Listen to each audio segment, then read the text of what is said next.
איך קוראים לכם? גלי. עדי. אייל. קוראים אייל. לי ינון. עמרי. נועה עמית ויובל גויזי. אני נוגה פלג. אני יובל ארז. בר בוכלי. אני יערה. אני דורון. וזאת עדי. אני נויה. אלמוג. קוראים לי אורי. גם לי קוראים הללי יחזקאל. אני רוני. אני תמיר. יונתן. אני תהל. אני איילה. אני עפרי. בעוד עשור אנחנו רואות את עצמנו, את עצמך, את עצמי בעזרת השם אחרי חתונה. אני עוד עשור, או חתונה או בטיול הגדול. אני רוצה לעשות טיול שורשים במרוקו. עוד עשור, אני רואה את עצמי כזה בסוף הטיול הגדול, אולי כזה בברזיל, לא איפשהו.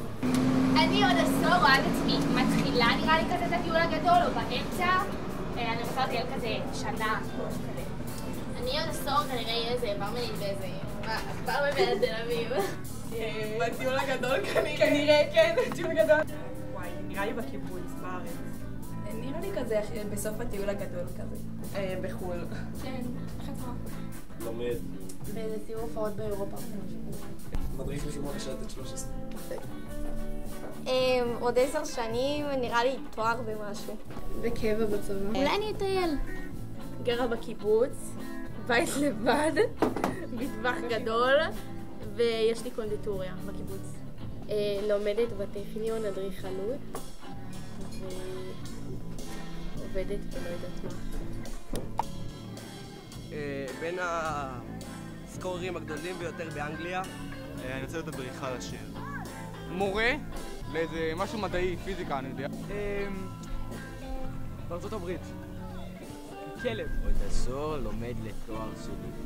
אני רואה את עצמי במכבי נהלל 2008, משחק חלוץ מפתח ביחד עם נדב שבתאי, וכן. אני רואה אותי בלמסיה, בברצלונה. אני רואה את עצמי כמסי הבא של ישראל אבל. אני רואה אותי בבניין מפואר, ועם חברה יפה, וולגן בו הגליל.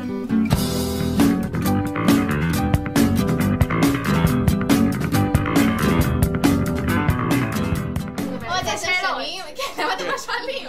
איפה אתם רואים? רגע, עכשיו מההתחלה. לא, אז גם אנחנו מההתחלה. ברצלונה. וואו, זה מאוד מדויק. מאוד מדויק.